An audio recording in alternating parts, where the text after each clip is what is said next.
Welcome to the Not Close Enough podcast. I'm your host, Isaiah. And today, I got my friend.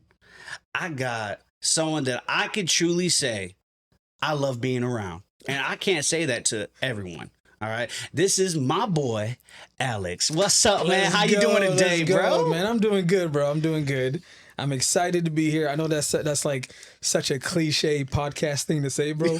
But like legitimately, dude, ever since you said, yo, can you be on this? I was like, yes, bro. So I binged a couple of your episodes. There's a couple of my favorites. Maybe we'll get into that later, bro. But I've always been a fan of like this. And of course, bro, fan of you, my guy. Man, that's awesome, legit, man. Well, tell the people a little bit about you. What do you do? Okay. All right. Let's blow through this like very quickly. So I'm the next gen pastor at Vision Church out in Sarasota. Shout out VC. Shout out to my pastors as well. And basically I run literally anything that has to do with next gen. So from kids to youth to young adults, which is like that's my love right there. Yeah. And just recently I released a book. Hey, speaking about that book, just real quick, speaking about that book, because I'm so excited. We're going to get into this. Could you actually show me a copy of that book? Because he's going to edit this later. My book is huge. This dude forgot his book. Oh my God, I'm over here. Bro. I want to promote it. I want to do everything I can to promote that. Even though I got 200 subscribers right now, but still, man, I want to promote this book because I think it's gonna be awesome. Yeah. And there's a mosquito in here, and you got it, bro. And I got it on camera. But this dude forgot it. Look, man. Okay, we were at the point of no return, right? And I was like, dude, I'm gonna be late. And one thing I can't stand is being late anywhere, bro. Okay, and I was like, I'm just going to have to eat this one, man. You should have known you were coming over a Puerto Rican bro, house, man. I'm trying not to perpetuate CP time, bro. One of us got to do it, okay? I love that you wanted to be on time, man. That's awesome. And you said you're a youth pastor, and I'm going to be honest with you. I had no idea before you just saying that in the first take that I didn't know you were a youth pastor. Bro. I thought you were still, I'm pretty sure you're still an entrepreneur in some avenues, right? Absolutely. So you're an entrepreneur. He didn't say that about himself. He is an entrepreneur. Bro. Yeah. All right. And then you are an author.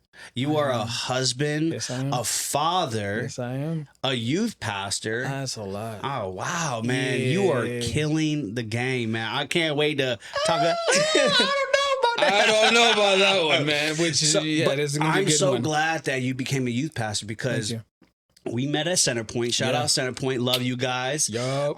When I was the youth pastor there, you were one of my leaders. Yes. And when I tell you, I felt like I caught a diamond in the rough when you true. became a leader. I appreciate that. I was like, yo, this guy is talented when he communicates, but his communication matches his character. Dude. And I was just like, man, this dude is the real deal. And we're going to go into a little bit about Centerpoint days and stuff like that because you're a youth pastor, I want to talk to you about some stuff about that. Good. And so like the hard decisions that you will have to make or probably already had to make and things of that nature. All right. So we'll get into that a little bit later. But man, I'm just...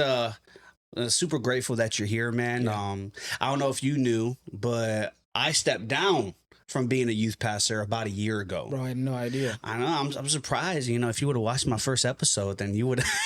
I wanted to see how people reacted to his laugh. Okay, so if it was you by yourself, I skipped it. Okay? So about it was like there was so many different reasons that all kind of came into together and. It was like me working a full-time job, being full-time in ministry, being recently getting married, recently having a newborn, having a teenager now. She's 12, about to be 13 this year, and leading a small group or what we call a city group and youth pastoring, all of that. I was doing it all. Yeah. And because I was doing so much, I started feeling like I was getting burnt out. Yeah, yeah. And just like how you were over from like little kids on Sundays to like young adults, that's also for me too. And so it was a lot, and especially for a plant church. And this has nothing to, I'm still with the church that I used to be a youth pastor because I believe in them. I believe in the pastor. I believe in the vision. They're I just solid was people. burnt out. My pastor saw it. Yeah. And we all had a conversation, and we both came to that agreement that this was best for me to take a step back. Yeah. Especially in this season. Yeah. And bro, this past year has probably been the most difficult part of my life, bro. Okay. Just in everything from marriage to like, hey, do I stay at this church? And just so much, bro, that I had to go through and face, and falling back into old temptations and old sins, and also dealing with secret sins that I even had at Centerpoint that no one knew about, you know? And so if you want to hear that, go to episode 1. No shameless plug. No, say less, bro. I'm gonna do exactly. Yeah. Like, what did he do? But it was just, you know, all that. And then I realized that I was like dropping the ball in certain areas, whether it was my marriage, fatherhood, being a pastor. And I'm just like, yo, I'm forgetting this, I'm forgetting that. I got so much in my hands. And it's almost like when you grab a whole bunch of sand and all that, there's parts that just come through the hands. And that's where I was. And then I talked to my pastor, and, you know, and I've been off, and I really don't know if I want to go back into that. I actually, next Sunday is the first time I actually go back to serving. Whoa, in over a year. You hadn't served. I haven't served. It was the first time in over a decade that I wasn't like really involved in the church. Yeah. And so it was a weird year for me. Okay. And so I had a lot of soul searching, a lot of growth as a man that I'm still doing now. And so like, that's where I am now. That's crazy, bro. So I feel like it's interesting because like I'm reacting to what you're saying, and it's like because of like how we have our relationship that I'm reacting, but I'm feeling like when people are watching, they need to know like the context of like why I'm reacting like this. So one, bro, if anybody knows or has served under you, bro, they know legit you are like the energy, and like you set the room up. Yeah. And for me, bro, it was always like, I always say this, like I went to youth group, and then when I went to Centerpoint, I went to youth group again, okay? And then I just got to serve. Because like, bro, listening to you pour into the students the way you did was always so inspiring. And I also want to commend you also on this thing that you did, which was you actually had a sit down with your pastors. Yeah. And you had a conversation about that. Yeah. Because funny enough, bro, and now I get why people say this.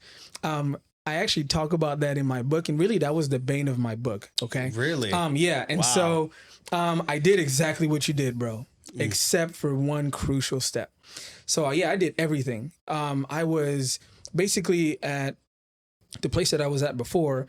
I was the communications director. So basically I made the graphics, I did all that, right? So like that was like easy, clean. Then I was the young adults guy, okay? So I took over a ministry that needed a leader. So I became that. And then the youth pastor left. So then I became the youth pastor also, as opposed to just being a leader. And so for me, my thing has always been just dive all the way in. Because you might be the only Jesus someone experiences that week. So for me, I took on that whole entire burden, right? And I always thought, because people did tell me, dude, you can't do it all by yourself. And also, you can't save everyone. Yeah. And my response to that was always, watch me. Watch me. Yep. Yeah. And so I did, right? And so for a while, it was like, I could do it. But then it started happening too. I missed email, and then a lie here, and then a lie there, and then reconstructing what a lie was in my mind. Like, it's not like I'm trying to be dishonest. Yeah. I'm just trying to make sure they don't have to deal with the issues that I just created. And all of these things started happening. And then I started to try to make things work on my own. So I knew God had a plan for my life beyond youth ministry, you know, speaking and like music and stuff that we're not going to get into today. But music now add it to the list. No. All right, keep going. I wanted to make it happen on my own. So I started using some of the resources that I had at my disposal to make it happen quicker. And so when you're taking on so much stuff and you're always making sure everybody else is good, everybody else is taken care of, the last person you're looking at is yourself. Yeah. And then for me, by the time I started looking at myself, it was already too late. Man, I had so many conversations that I was just like, nah, I'm good. I got it. Yeah. It's not what it looks like. Yeah. And then that's what, just like you, bro, last year was probably like the worst year that I'd experienced, but also the most humbling. Yeah. Like, I suck. Like, legitimately, bro. And this is what I learned. God don't need us. No. See, that's crazy, bro. Like, that's the realization of like, man, if I step down, there's no one there. Yep. And here's the truth. There was someone there for a little bit, but it didn't work out. Yeah. And like, we didn't have the space anymore. And so, but at the same time, like, Isaiah, God don't need you. Yeah, He wants you. He don't need you. Yeah. He will provide someone to come in your place. And one of the best examples is Moses, right? Everyone's like, oh, Moses is so, and he's great. Don't get me wrong. Absolutely. But in the beginning, that dude was scared. All right? He was scared. All right? He was like, oh, but I'm messing with my work. He was like, you know what? Who made the mouth? I did. But you know what? To shut you up, Moses, I'll send your brother Aaron too. Yeah. I truly believe that Moses necessarily didn't need Aaron. Yeah. It was only because of his doubt. Yeah. And you know, him being afraid that God was like, I'll send someone to help you. Yeah, no, so like good, God don't need us, you know what I'm No. saying? But it's amazing to be used by him. Absolutely. Absolutely. I think there's also, see, what you're talking about is like the healthy aspect of it, which is so funny because anybody, I even remember conversations, I would tell people that. And then that's not something that applies to me because it's like, no, God sent me.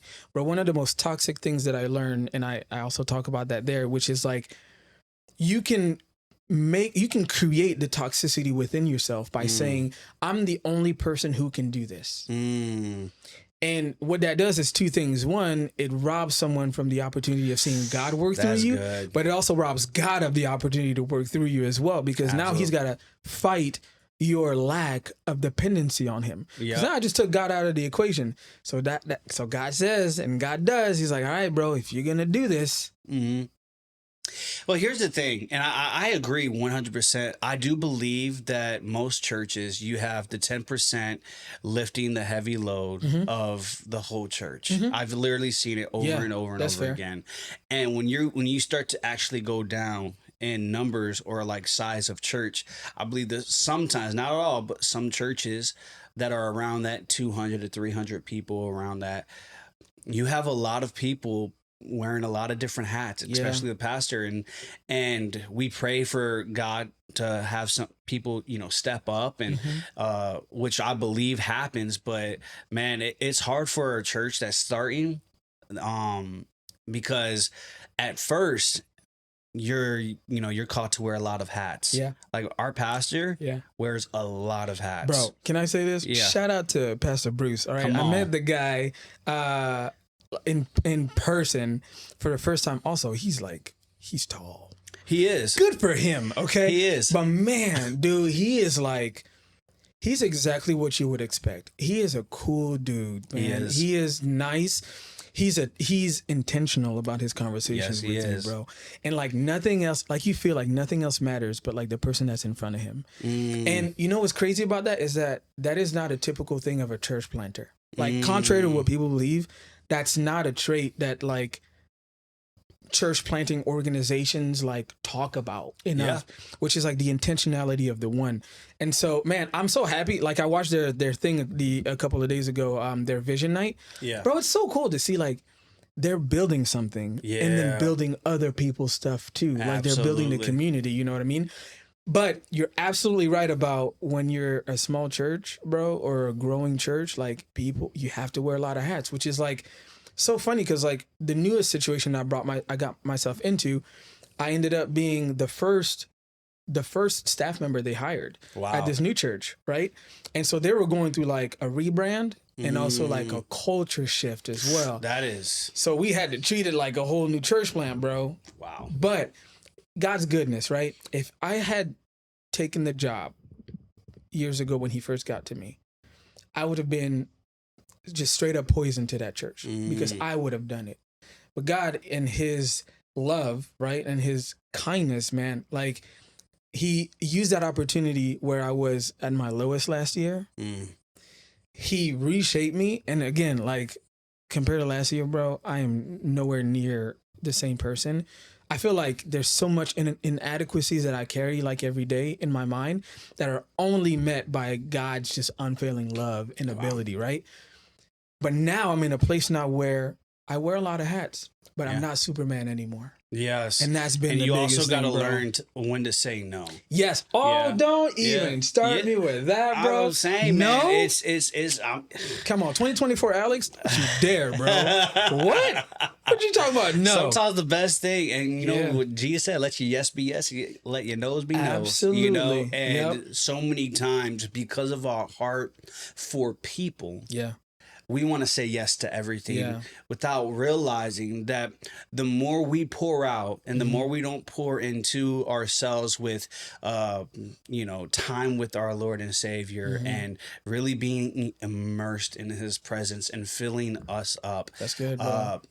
Yes, we can pour out but it's getting lower and lower and lower. And now whatever is pouring out, it's not the same. It's not.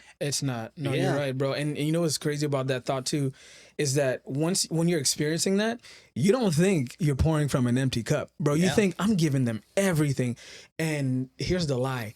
It feels like you're giving everything. Yes, it does. Because you don't have much to give, bro. Exactly. Isn't that crazy? I know. Come on, man. Like that, and that's the story of a lot of leaders in churches, a lot of pastors that, you know, our heart burns for. But a lot of people just tend to forget it. They don't really talk about this much because it sounds wrong when you say it at first. And I'm about to say it is that you need to love yourself so that you can love others. The Bible literally says to love others as you love yourself. So if you're not truly loving yourself by making sure that you're spending time with God for just you and Him and really pouring into you, then actually what you're saying is that limits your love and your capability of love to other people.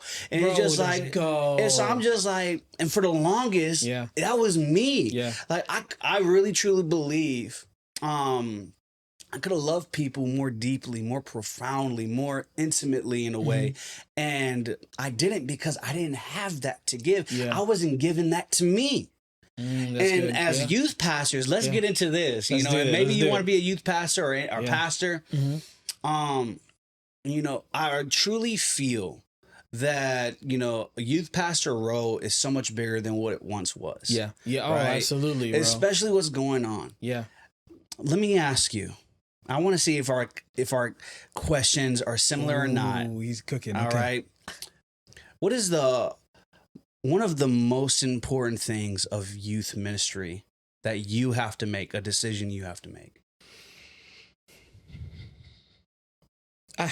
It's easy to just like run a whole gamut of these things, but I think it doesn't have to be like, you know, top priorities. No, like one of the biggest decisions I have to make. You have to make as a youth pastor. So I say this a lot whenever we meet, and it's easy to say. If you want to be youth pastor, I implore you to really ingest this statement. There is nothing you can do that'll keep me from loving you. Some of these students will hear, okay, cool. So if I do this, we're good. That's not what that means. That means I don't deal in shame and guilt. I don't deal in that. I tell my students, period, I don't deal with shame and guilt because that's not of God. Don't deal with that.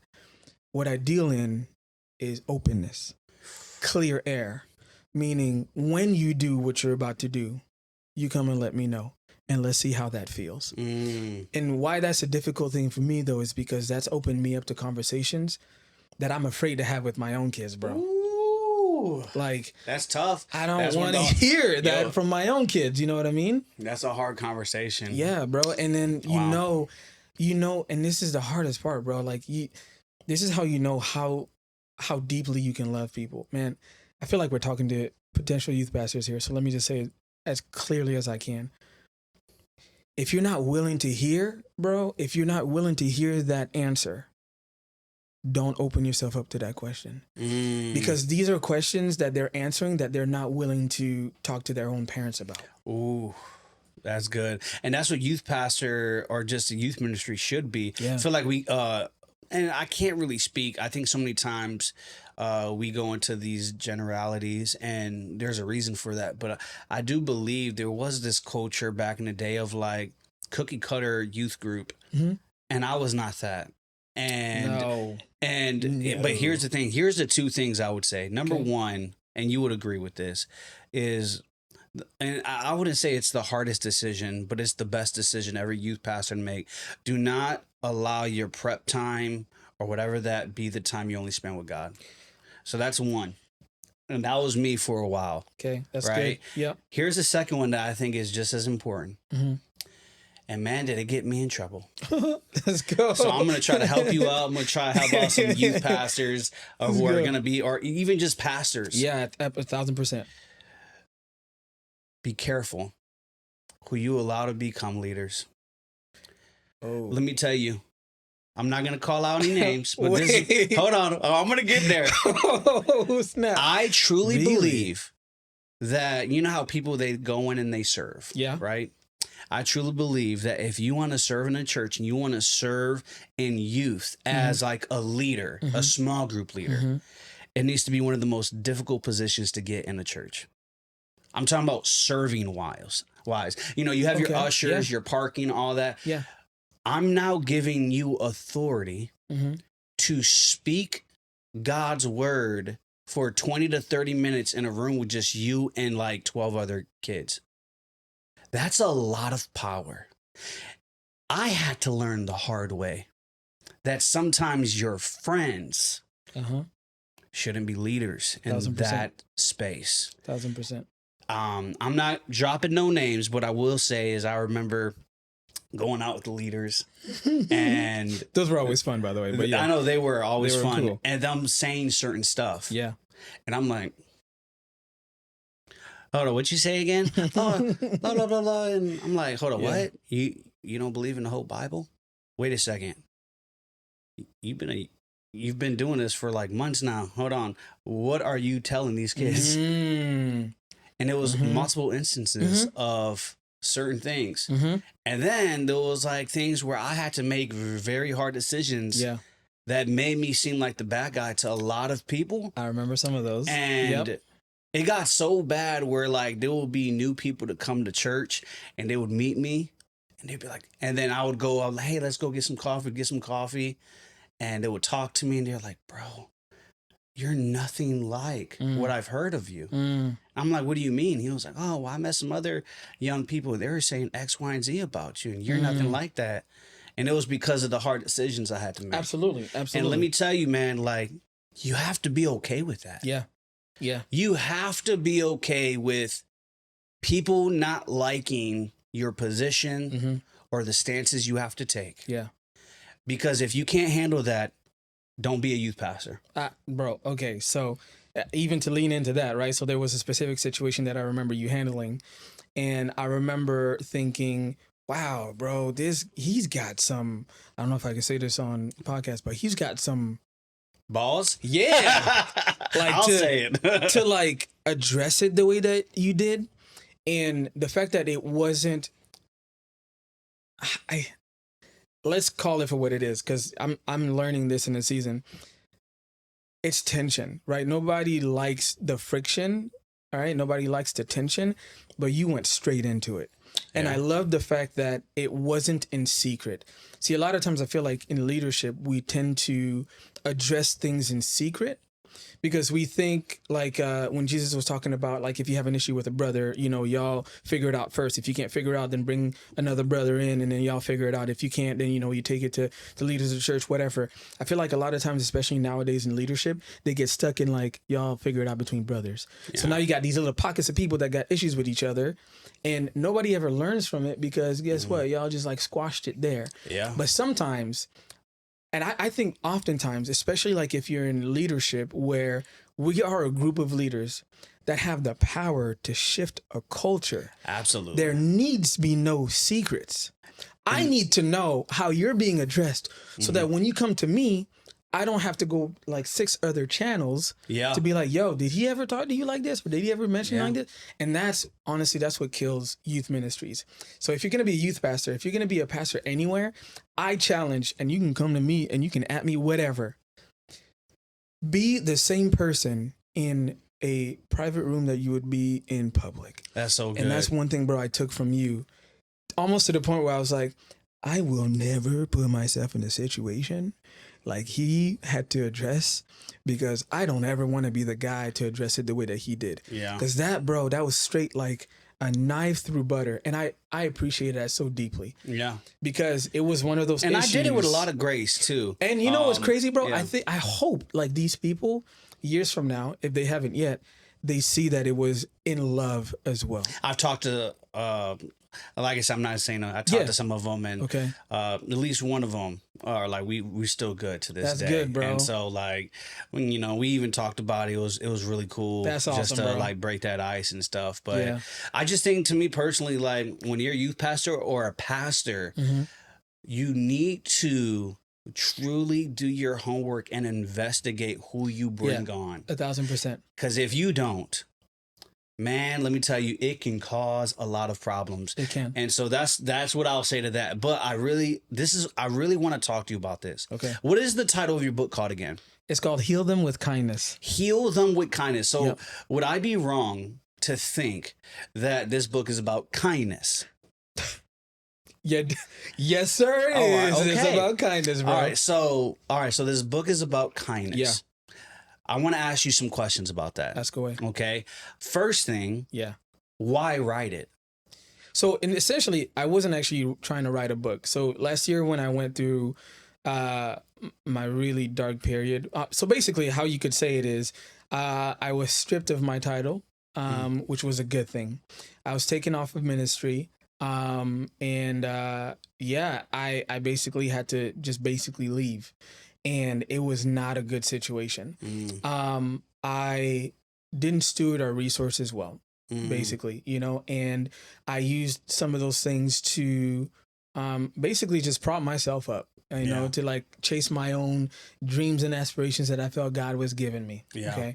And in the process of that, I was just dishonest with a lot of people.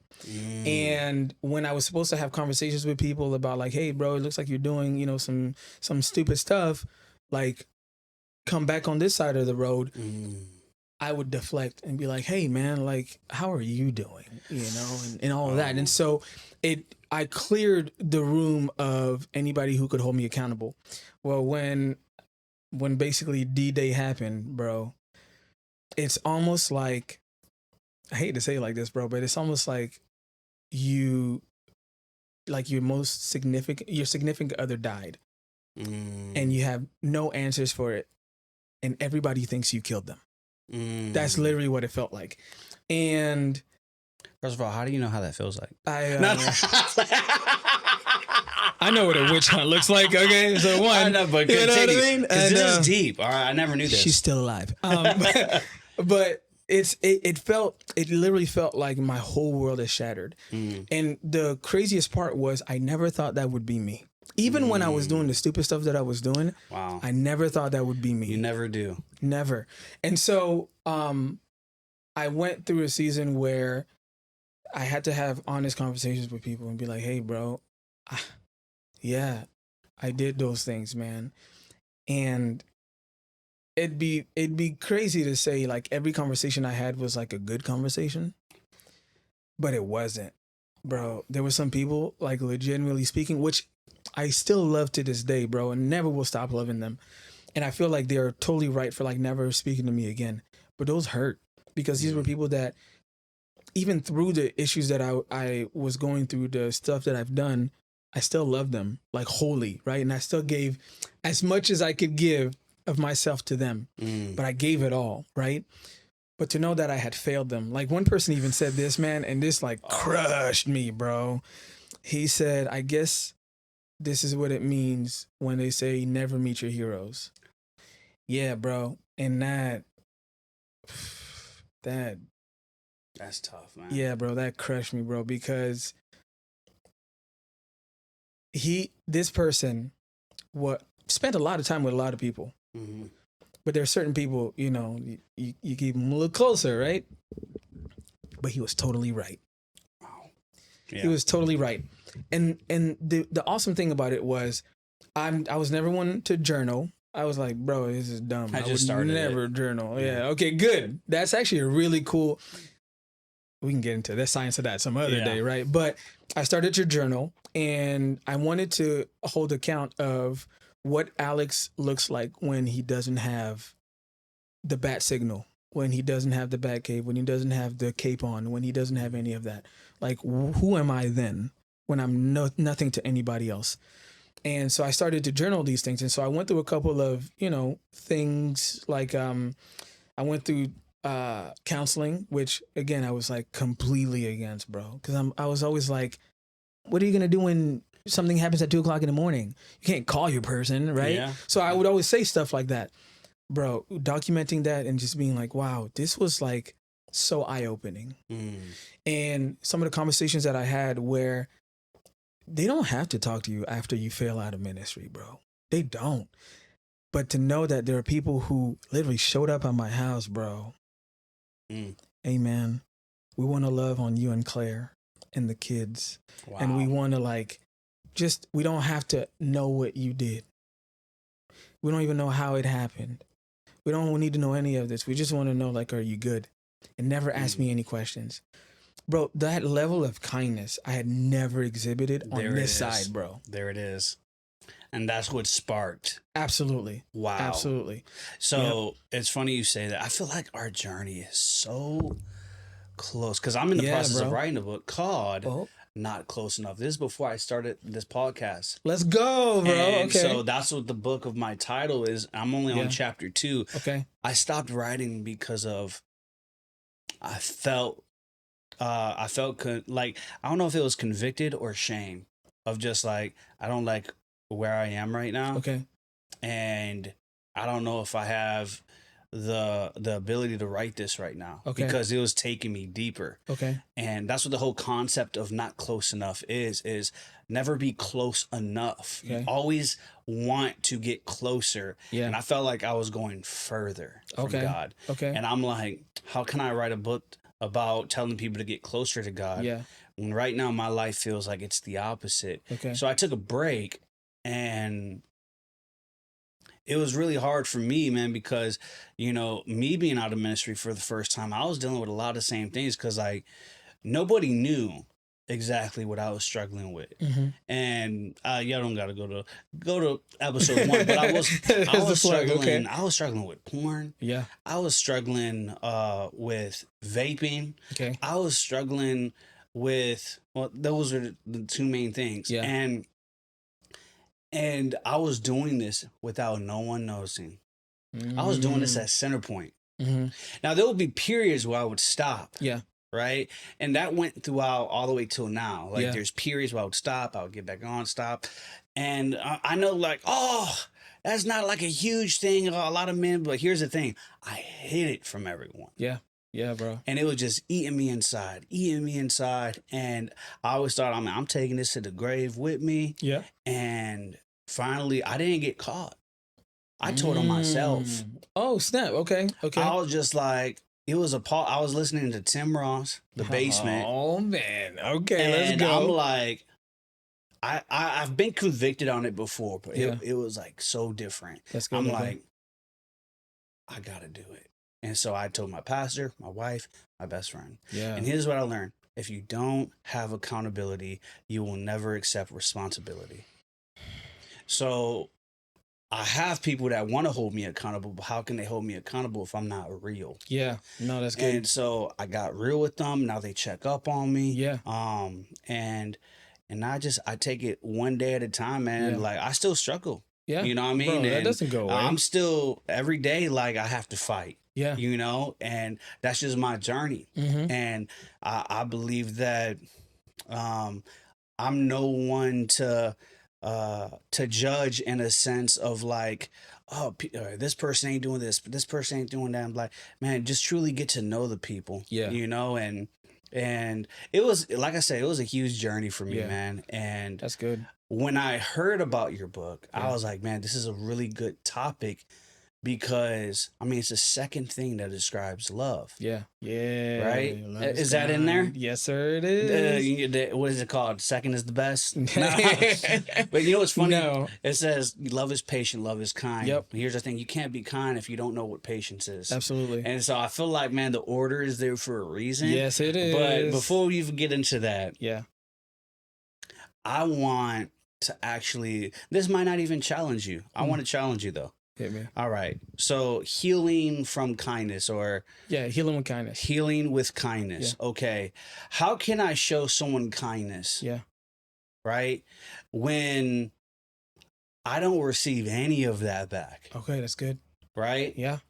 Because my point of view, right, of like, and no, trust me, I agree with you guys, show everyone kindness, but I want to talk, I want to poke a little bit. Okay. How can you show someone kindness that, number one, doesn't show you kindness? Number two, you don't trust them. And they've done things where you're like, no, I don't trust that person. How can you show those people kindness? Okay, so funny you say that, bro, because I actually had a young adult ask me this, a student of mine too asked me this last week. Wow. So here's how we're going to answer this question, okay? So number one, if you're a non-believer, all right, I'm going to just go ahead and just answer that with a challenge. Okay. If the whole world acted like tit for tat, would we all still be alive? No. It'd be a world with probably one person left alive, okay? Because we'd all be fighting each other. We'd be responding in kind, right? Fight fire with fire. Nothing ever gets anywhere with that. But here's the thing about kindness, man. Kindness, whenever we show it outwardly, is a product of everything that we've invested inward, okay? And Say that again. Say that again. Kindness, whatever is shown, is a product of everything that you have done from within, okay? That's fire. That's Thank fire. you. I couldn't let that bar just That's good. Here's the thing, bro. Like, we all deserve it, but we have a bad relationship with kindness. And so in order to understand like how you can love someone that does wrong to you, we have to frame what kindness is. And we also have to frame what wrong is. I think a lot of times we can be in a rush to like try and fix an issue without understanding the aspects of the issue. Issue number one is we have a bad relationship with kindness. You know what? Hold on. Yeah. Hold on. Because I feel like we have a bad relationship with kindness. I feel like I have to answer this real quick, or or ask this of you. Yeah. How would you define kindness, real quick? Okay. So that we all understand. Absolutely. Yeah. So kindness is, how I say it in the book, is a view of what you see the other person as within yourself. Okay. And so whatever you're speaking to someone else, or whatever you're doing unto yourself. And so when we look at kindness, it's what are you reflecting back from the image of God? If I see God as someone who is loving, someone who cares for me, even when stuff sucks, even when I just lost my grandmother, and instead of just sitting there with me, they're like sending me a card, or they're, doing my dishes or whatever it is, that's the kindness we're talking about. We're talking about a kindness of the greatest love act that was ever done was at a cross, where people spit on this guy. Yeah. Ripped his skin. Yeah. Poked a crown that they used to ridicule him with. Challenged him to rain down some, to them, imaginary angels to come and save him. And then yelling and crying. And that's all he saw there. But then Jesus is seeing all the people that are going to spit on him for years and years and decades and centuries into the future. And he still decides to do it. Yeah. That comes from my favorite verse, Romans 5:8, that God demonstrated his love for us, that while we were still sinners, Christ died for us. Exactly right. I think there's a reason why that's my favorite verse. So that's what kindness is. That's what kindness is, bro. Yeah.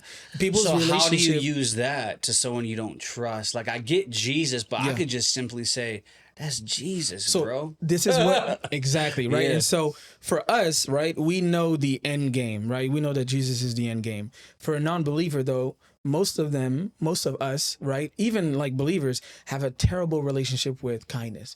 We think kindness is opening a door for someone, when that's not the case. That's an act, okay? Yeah. So I'm trying to strip away what we think is nice, and I'm replacing it with what is called disruptive kindness.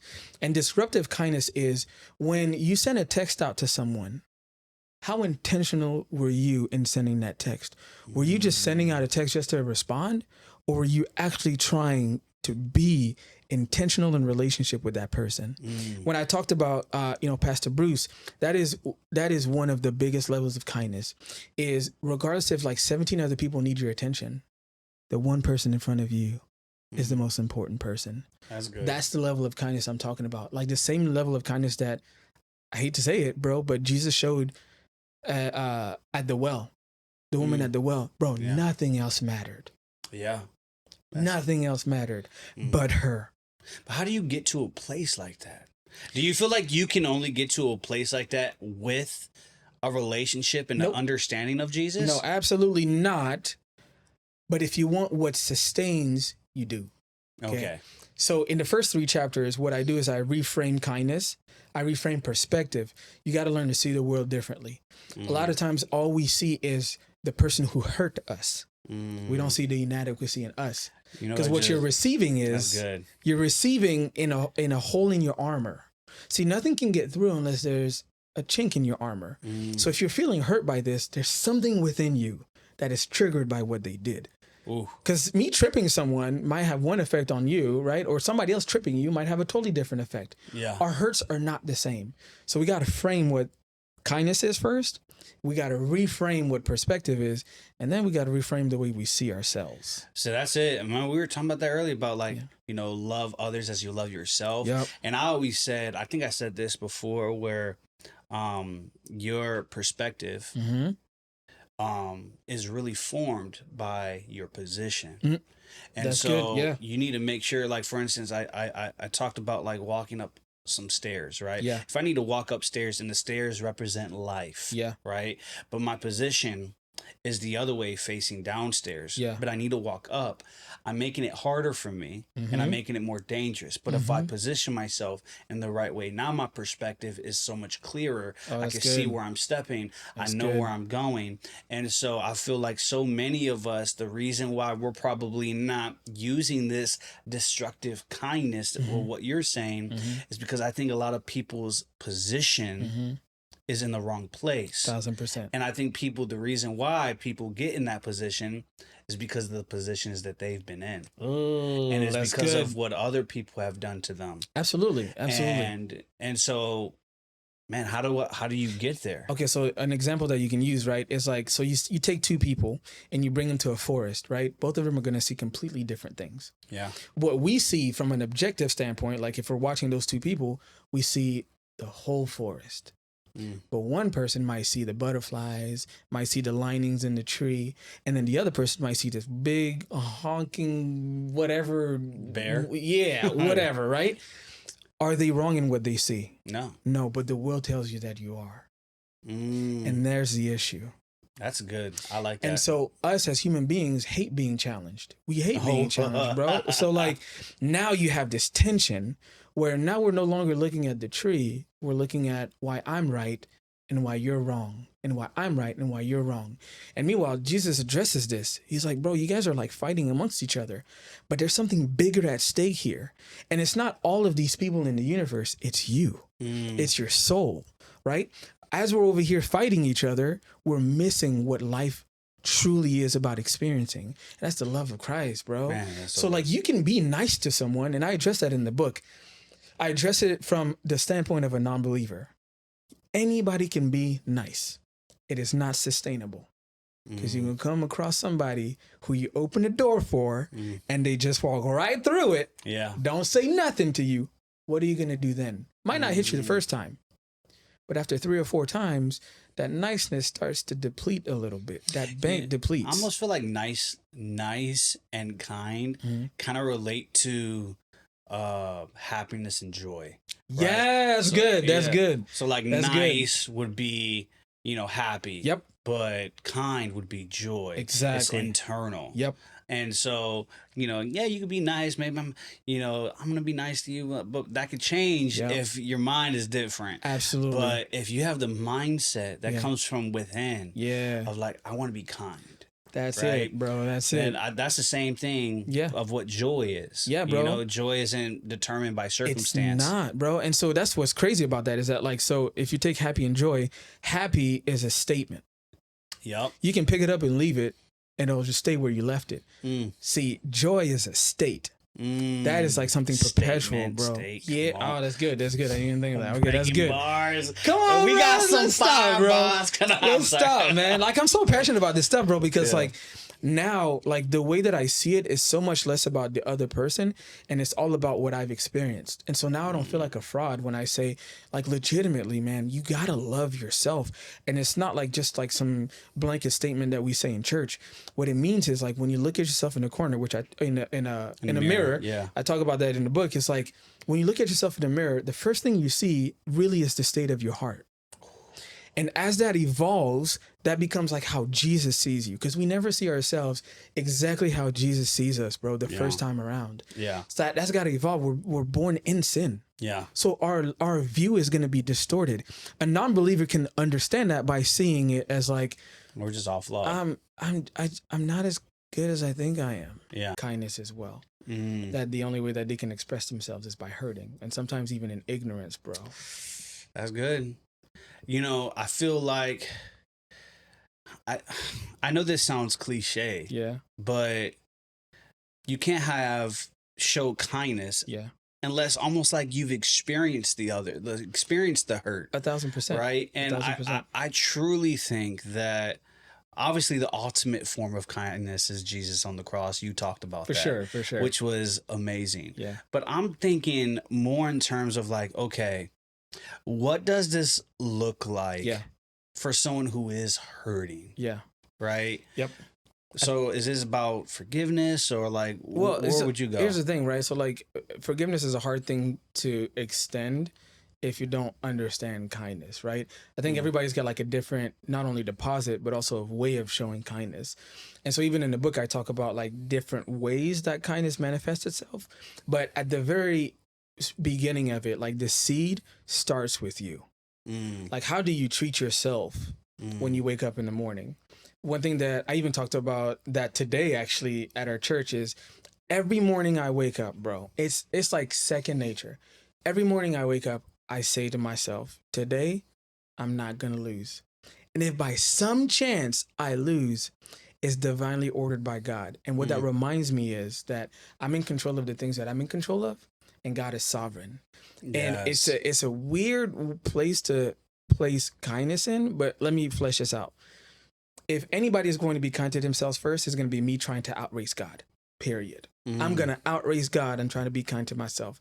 That means when I suck, don't just try and like make myself just feel like, oh my gosh, Alex, no, you don't suck. No, like, yeah, you know, like right now you're in a really bad situation, but God is sovereign. And if he is sovereign, that means he's got a grand plan for this hurt.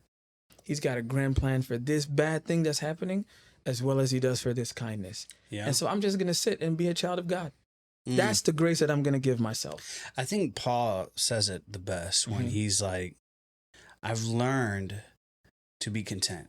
Yeah, bro. And a lot of people take this Bible verse out of context, and we're going to get into it. It's Philippians 4:13. For I can do all things through Christ who strengthens me. Great verse. Great tattoo idea. Ooh. Great shirt. Ooh. And you know what? It's people misuse it, I don't think they misuse it out of like bad intentions. No. I just don't think they really like flush out the chapter of what he's talking about. He was like, I've had little, I've had a lot. I've had people love me, I have people hate me. I've been through it all. Yeah. But through all of that, I'm content in Jesus. Done. And I think that is where you can find kindness. I don't think it's possible for you to live out this type of kindness you're talking about without having a form of contentment in the Lord. Absolutely. So, well, culture, I mean, especially like the Gen Z culture, right? It's not content, right? Like contentment is like a bad word. And millennials have like created such a terrible aspect of it, because it's like you're not trying to achieve anything more. Like you should be okay, you should be fine. So there's like that aspect of it, and then there's also like the misuse of the word content, which is I don't have to do anything more than what I'm already doing. Yes, Okay? yes. Which is not at all what it's just being saying. lazy. Bro. It is, bro. And what we're talking about biblically is he sustains, he increases, and he decreases. That's God's sovereignty. I am content being under that ruling, period. I don't need to go looking for anywhere else other than like, where's God's hand in this? That's good. That's the contentment we ought to be in. Instead of searching for contentment, what we end up searching is content. Bro. And that just came to me. That's a good one. We live in a world that's full of like, oh, what's next? And that's where we're finding this. But man, if you could find that outside of that, outside of the distractions, and I'm not saying all that is bad. We all scroll through our phone. As a matter of fact, that's the reason why I got back in touch with you. I'm like, bro, is this guy starting a podcast too? Why do I feel like we're always on the same wavelength? Bro, it's crazy, bro. Meet me in 6 months, bro. And so, but that's where I found you again. I'm That's like, bro, good. I'm going to hit this dude up. And so, there's a place for everything. But I just feel that the reason why people aren't content with themselves is because they're constantly looking at others and comparing. And when you're comparing, you're never going to be kind to yourself. Absolutely, bro. If anything, it's the opposite effect of you're like, man, I'm not there yet. Or, man, this person's doing that, but I'm still here. And it's just like, bro, run your race like a horse. Right? It got those goggles. They can only see in front of you. And the only time you look to the side or to the back is not to compare, but to help. Absolutely, and bro. So, that's a big thing. And you know what? Like to even like help the idea, right? Which is like when I fell, out of ministry last year, right? All it had to do was with me looking and peeking at other people's lanes and thinking, oh, well, look, I have like this resource with these financial resources at the church, right? And like, I'm helping the ministry, but also I'm helping myself. And because I have this vast like financial resource, I'm going to like use it like for my own good, but also I'm helping the church. And in that, bro, like that's what you even just said. Like, it's not even contentment. Like I had literally like the best job I could ever ask for, bro. And instead of like looking at where I was, I looked at where God was taking me and seeing these resources worth my time and worth my lies to be able to use. And it's funny, bro, because like, it's so cool, man, because I believe in like the grand design of things. Like nothing ever happens by accident. God's like specific weaving is in everything. I was sitting at a coffee shop. First off, I can't stand coffee, okay? It was literally a You're day. off the podcast. Okay, that's great. I've been trying to find the line here. I finally got it.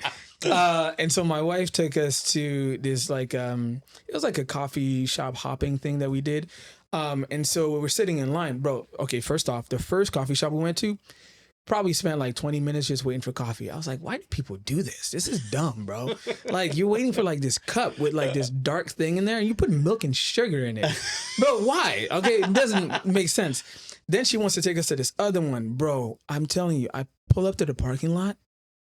Bro, there were people wrapped around the building, bro. And I'm like, I'm not sitting in that line. But I love my wife. They put something other than sugar in that coffee. Gotta be something, bro, because people coming out real happy. That's crazy. So, like, we're sitting in line, and we finally get inside. And so my wife goes and sits down, and I'm just sitting there, I'm just looking, bro, the aesthetics are amazing, immaculate, bro. It looks so cool. People are nice.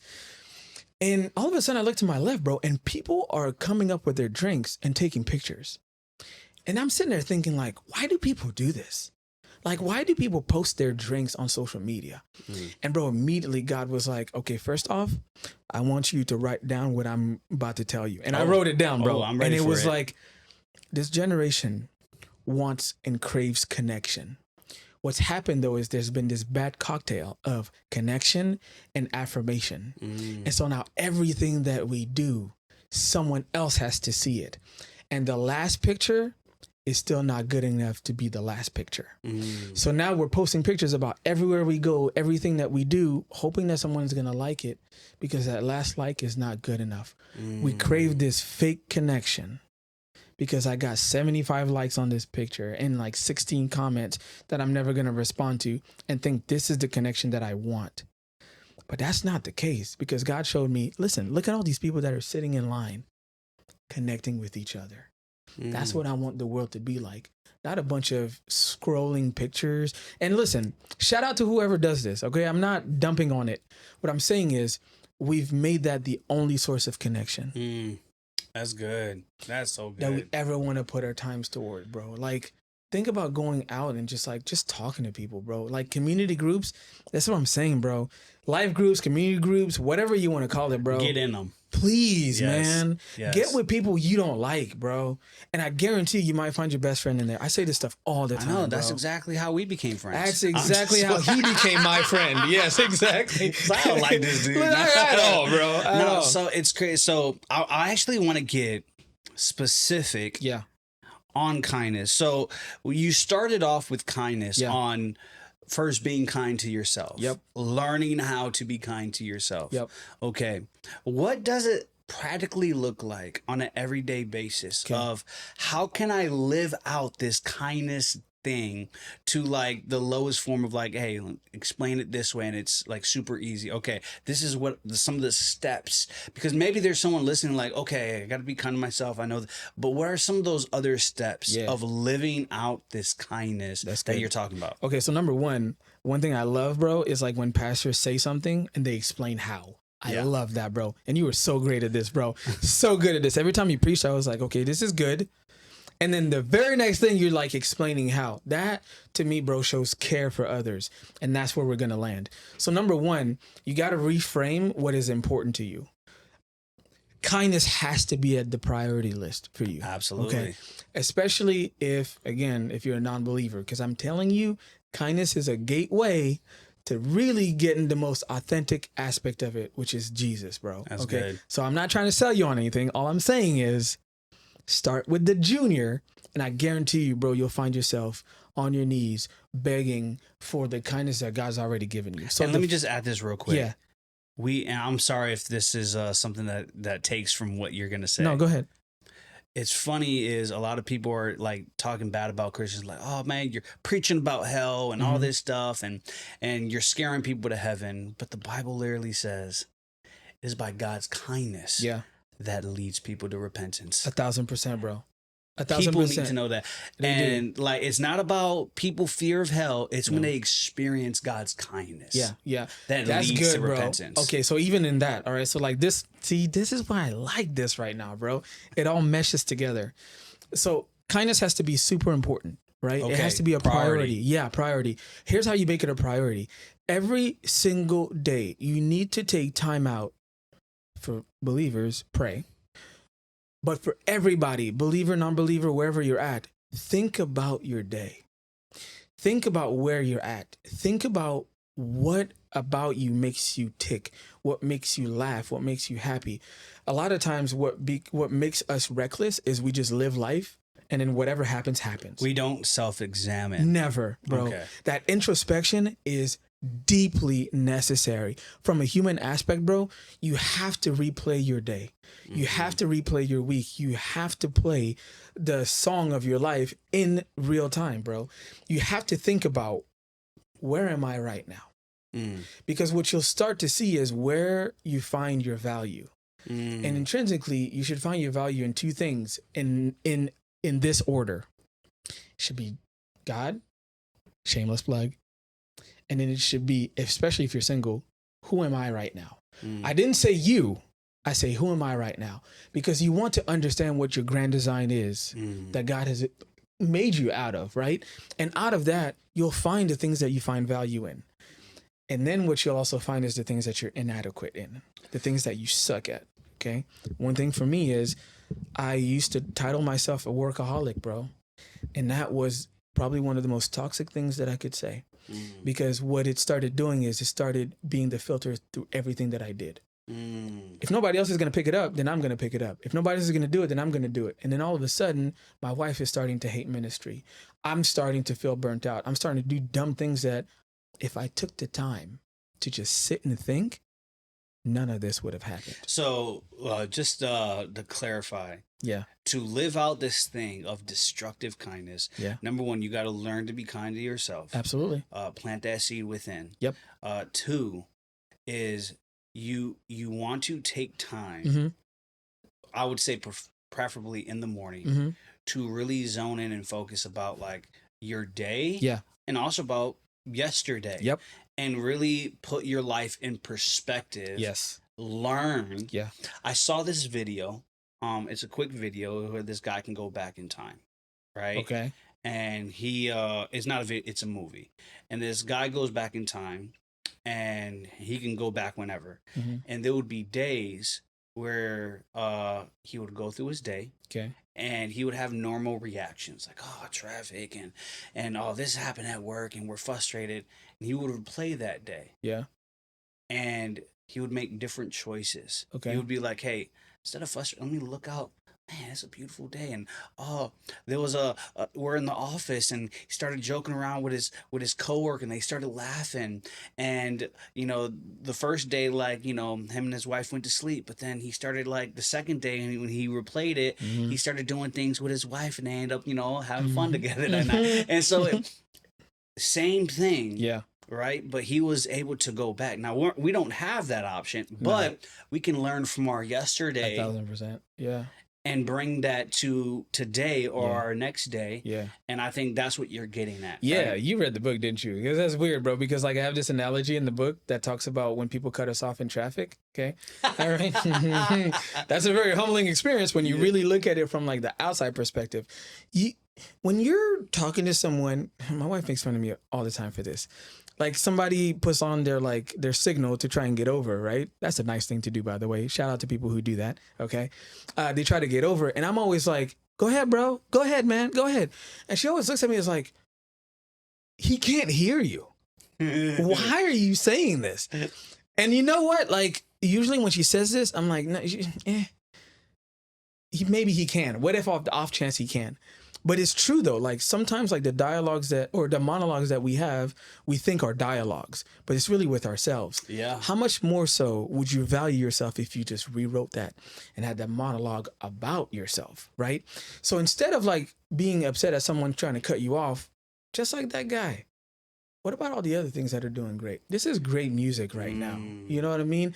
Like, what a sunny day. And look, I'm like 2 minutes ahead of time, you know. Bro, I'm late, for man. Let me get into my Bible and audio not? Bible. And yes. bro, that's so But good. what's crazy about that, this is where people fail. They can think like that, but what they fail to realize is what took their attention away from that. All I focused on was the guy that cut me off.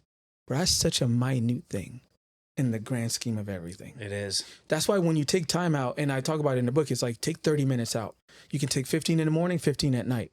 Just 30 minutes and think about where you're at. You know, it's so funny you say that. In my last job, it was a safety meeting. They used to say, hey, take 5. Ooh, so take okay. 5 is because we used to work around construction. Okay. It's like take 5 minutes to look at your area and see the danger. Okay. Oh, and okay. see That's what good. you can prevent. Just take 5 minutes every time. Now, all of us, we normally don't. We're trying to get things done. Yeah. We do it all the time, but then we end up getting stupid injuries. Okay. I remember I saw a paint bucket fell, so there's wet paint in the middle of the garage, and I'm like, I just won't go buy it. And instead of like putting something on it or something like that, I didn't take 5. I took a second and was just like, I see it there, but I'm in doing it, and all of a sudden slip, twist my ankle. Oh, bro. Because I didn't take 5.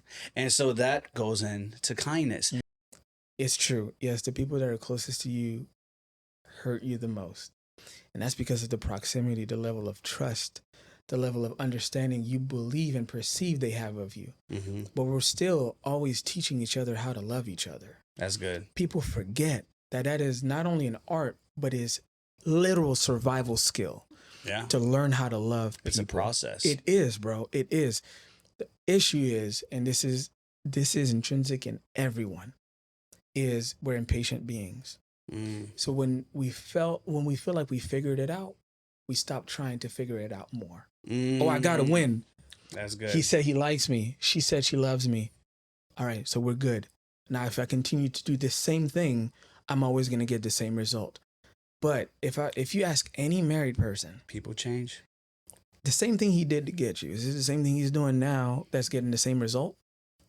It's not, bro. No. Sometimes it's very different. Sometimes it's the same thing in a different shell. Yeah. We have to continue to learn how to love the other person. And that's the thing, bro. Like, man, and I hate to say this, bro, but I'm going to say it anyways. And people get tired of me saying it, but it's okay. Someone's always going to hurt you. And you got to be okay with that fact. But we're all flawed human beings. Yeah. We're going to stumble on each other, bro. And inadvertently, we're going to hurt other people. Absolutely. What you have to hang on the fact of is the truth of people are going to hurt me. And God is still sovereign. People are going to hurt me. And I can still love them. And man, people are going to hurt me. But it's my choice to choose to love them or to hate them. Bro. And the Bible literally talks about, loving your enemy and forgiving people and all of these things, right? And I think it plays into like the whole marriage thing, because this is what I'm learning in my season is that like when you're married, you make a vow, and not just to your wife, but to God, right? And I just asked my friend the other day, how would you define love? And he was like, that's a good question.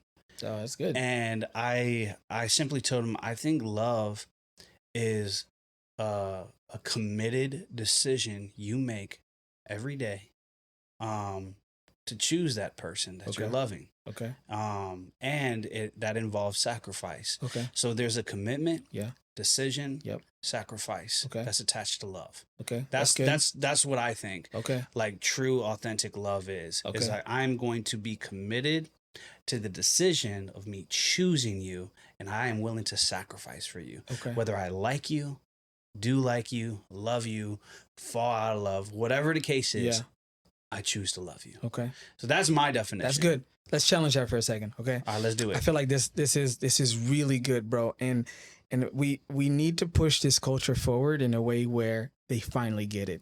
Most people think like that, which is not wrong. It's great. You got two people who think like that, great things can happen. However, there's going to come this thing that's going to happen where it comes to screeching halt, because when you're not receiving the definition of love you're talking about, that's where tension happens. So the question should really be rephrased as, to fit your answer, is how would you describe your love? So, all right. So question, all right. No, I get what you're saying. Yeah. So what I'm saying is like the truest form of the word love. Yeah. But I do understand that there are many different languages Absolutely. to love. Absolutely. And I totally agree. Like Absolutely. me, I'm a words of affirmation, physical touch. So if you're constantly trying to, if you're constantly trying to like serve me and give me gifts, I like gifts. Don't get me wrong. It doesn't hit But the like, same. Yeah. But if you go, hey, I love you, and you hold me, right? Or not hold, just give me a hug. And man, like the hugs I'll get from, those basically the mothers of the church, and they give you that sweet bear hug, and I'm just like, everything's all right. Yeah, I'm a hugger, so I do agree with that. I'm just going off of like, what is the truest form of what love should be, right? And then we see love and sacrifice hand in hand, and it's a decision, it's commitment. But I like what you said of like, what happens if you don't get that love? And that's why we need to make sure that our love for God and our knowledge of God's love for us comes first, because even if everyone else fails, which they will, I know someone who will not. Yes. And his love is unfailing. And it brings me to this, is again in 1 Corinthians 13, where it says that love is patient, love is kind. So if kind is a form or a part of what love is, and we are not loving God or loving others with kindness, then basically what you're actually saying or what you're actually doing is not completely love. Absolutely not. And you know what's great? It goes back to like what we just talked about as well, where I said that, a lot of people get to that aspect where like they've done something and they felt like they got it. They got the win or whatever. And that's what I'll continue to do. Right. And so they stop learning how to love someone deeper or at another level, right? There's a reason why things are in order in the Bible, okay? When things are said, they're said in order for a reason. It didn't say love is kind and then love is patient. Love is patient because there's a process, right? And then the outward expression of that love is the kindness, which is also a result of what you've done on the inside. If you didn't use the word patience as a descriptor beforehand, then we will always rush, like we do in society, to the end goal first. Man, we don't like the process, bro. Ooh. We don't like waiting, man. I hope you're ready for this. Hit me, bro. You ready for this? Uh-huh. When is it not okay to be kind? Or, let me rephrase it. Say you need to talk to someone and it's a hard conversation. Yeah. And those need to happen. Yeah. Is a hard conversation a form of kindness? 1,000% it is. I'm so glad you said that, because I think what people misconstrued kindness with soft. Yeah. Yeah. I think it's kind of someone to tell me, bro, you slipping. Yeah. Yeah. You need to wake up, because if you continue down this road, it's going to lead to destruction. I think that's kind. That is. That is, bro. It takes me back to like the, I think if you're in youth ministry, you got to play this video at least one time.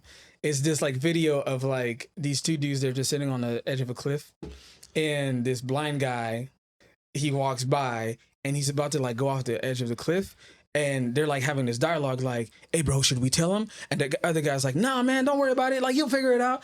And then the other guy's like, nah bro, we really should tell him. And he falls off the cliff. Which one of those two was kind? Here's the thing, bro. We're always worried about which one was right as opposed to just doing it. Bro, let me just stop right there. What I've learned in marriage is think I learned the same thing. Go ahead. Is that it's not about who wins the argument. Yeah, bro. Because the funny part, and don't get me wrong, I like winning arguments. Everyone likes winning arguments. Like, come on. Like deep down, like I got you. That's true. But I heard this statement and it hit me hard. It's like, if our marriage is so purpose is like, I'm gonna win an argument. What that means is you're the winner, your wife's the loser, your spouse is the loser, and now you're in a relationship with someone who feels like a loser. Exactly. Oh, that's so good, bro. Trust me, so good. You do not want a spouse that feels like a loser. No, you don't, bro. Right? You don't. And it was like, instead of going off of like, hey, who's right? Yeah. Instead of what's right. Yeah. Yeah, bro, that too. Oh man, and like to empower all the husbands out there, bro. This is a way of elevating your wife, knowing that you're not beating her into a loser, bro. It's not about fighting each other. It's not about winning. It's literally about understanding, and in that you can show kindness. It's not saying, all right, you're right, honey. Like, I mean, that's hard, bro. I'm not gonna lie, that's hard. It's not about saying that. It's about seeing her as perfectly designed the way that God designed her, bro, and knowing that she's still flawed. And if God is sovereign, you have no authority to tell her you're built wrong. You're like, you can't, bro. You shouldn't, because at the end of the day, just like what you said, it's so true. The more you do that, the more of the loser mentality she's going to adopt. That's true. I don't think you are able to live out that type of good lifestyle without prioritizing kindness. Exactly, bro. 1,000%. And so, man, one more thing about this book. Hit me.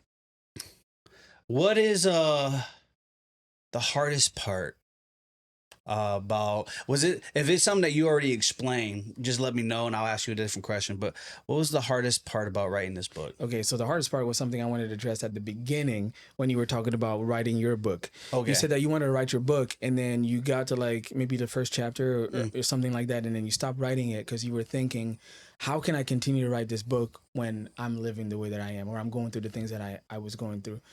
And I think this is something that got solidified for me in this book was, one, I did not want to embarrass my wife.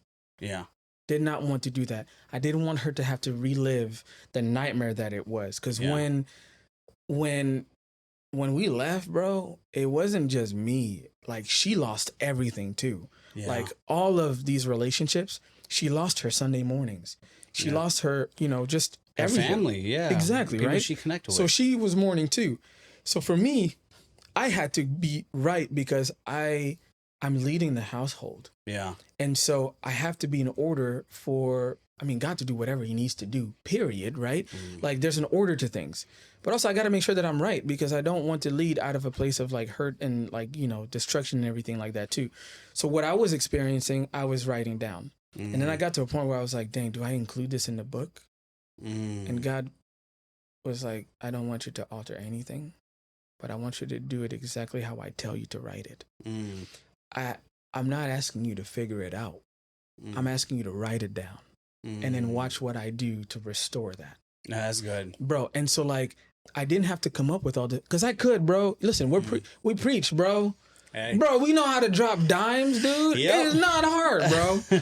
But to come from a place where I haven't figured it out yet, and God is making me write this, and God is like leading me to write this, now I get the frame of mind a Matthew, a Luke had to have.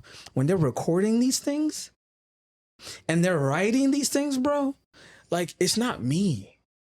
And there's such a beautiful thing about when God's like taking you through something and he knows you think you know the answers, and bro, he shatters all of that. Yeah. And that's what it was for me. And so I put it very early on in the book. Wow. And the way it's written, I hadn't figured it out at that point. Here's the beauty about this, bro, is that this amazing book and testimony came out from such a terrible time. And I think as Christians, we have that hope. If you don't believe in a God, you're an atheist or whatever, right?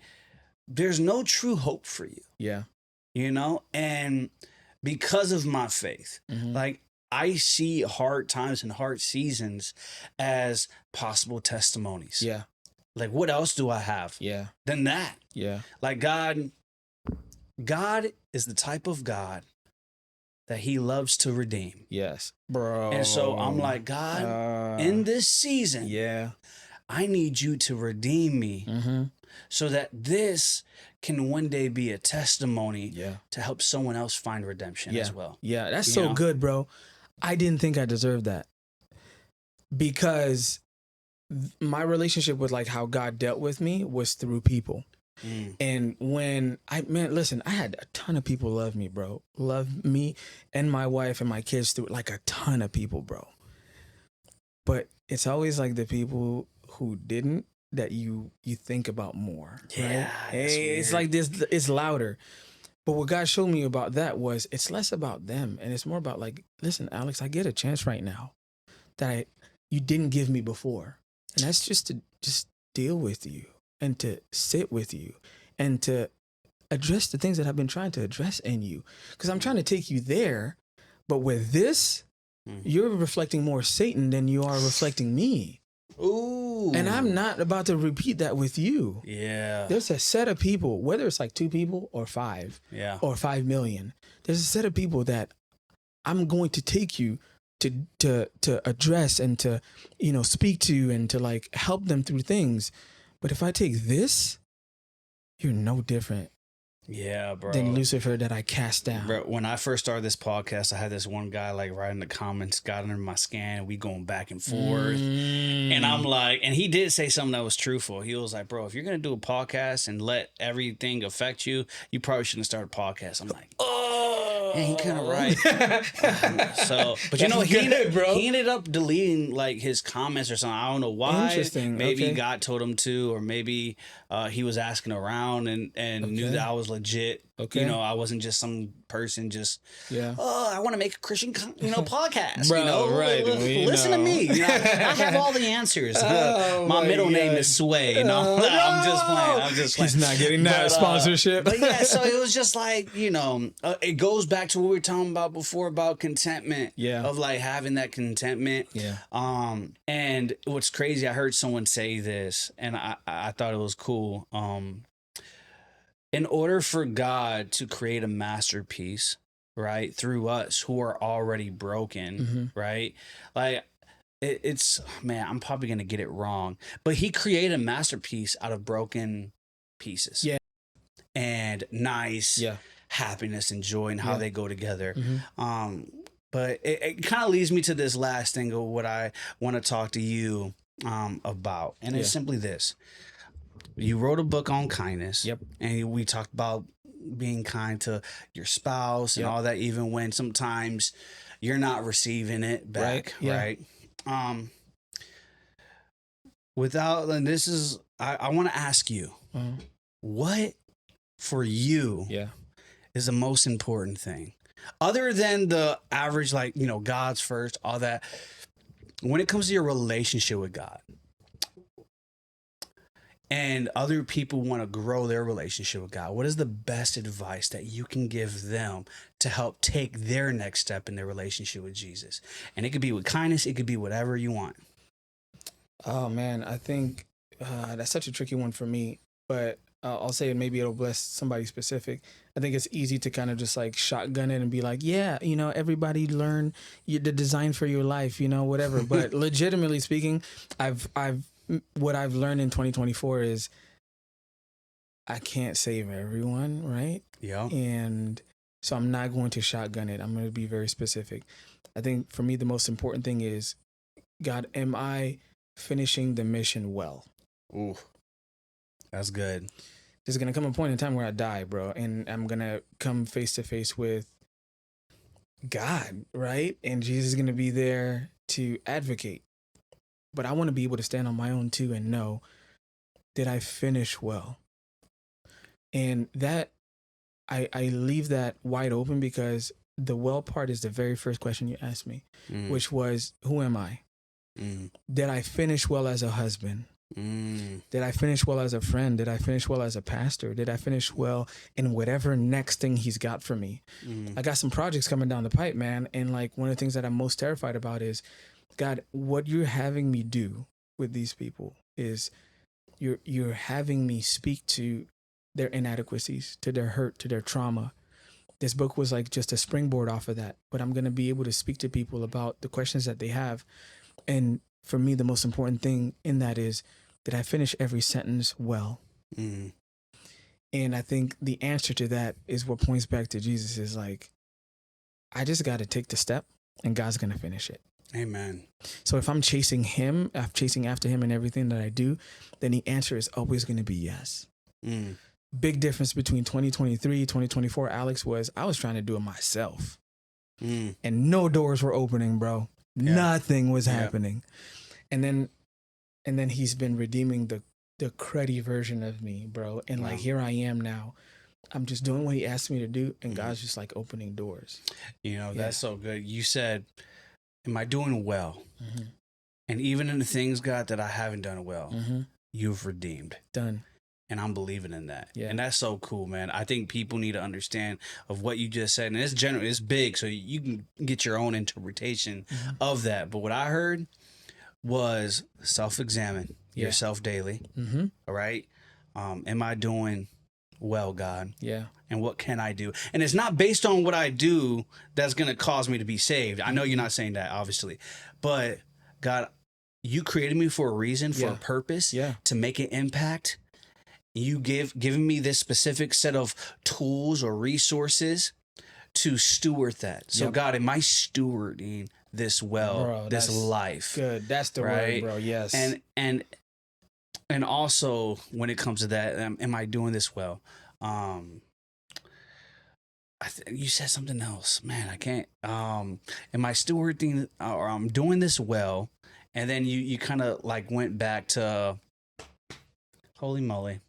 There it is. Because it was good too, man. I'm like, man, this is why I repeat myself. I repeat the statement. Yeah. But that's what I mainly got out of it, of just like, man, self-examine yourself. Yep. Right. And know that you can always, what God told me, you're always capable of more when it comes to God. Yeah. 1,000%, bro. And, am I doing this well, God? Yeah. That's good, bro, because so I think like there's this misconception that like pastors know everything, right? And so the only thing that they need to learn is like the scriptures they're going to talk about on a Sunday morning. But I'm in a season right now where like my pastor's working with me on the idea that not everybody's going to like me. And I hate, I said it. Yep, the H word. I hate that statement. But the reason why is because there's still remnants of like what I went through in 2024 that I'm still working through. Yeah. Which is the idea of being liked. And it's funny we're doing this podcast because you're one of those people, bro, that when he and I talked, like I brought you up in that specific incident that you had to literally just be like, listen, I know y'all gonna think like I'm the bad guy, but I'm not.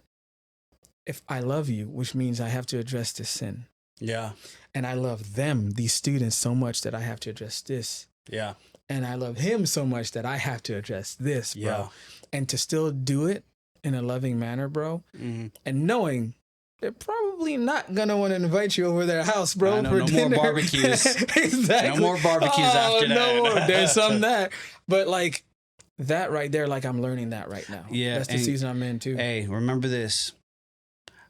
I would always rather offend people than offend God. Oh, you can't save me, man. Listen, good. You can't save me.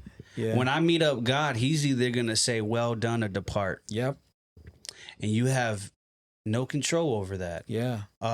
When I mean like other people, yeah, you don't have control of that. Yes. And That's so good. because of that, Yeah. right, if I got to make hard decisions, that's my line of work of just like, man, I live out this life with fear and trembling. Yeah. Or this life, my faith, what the Word of God says.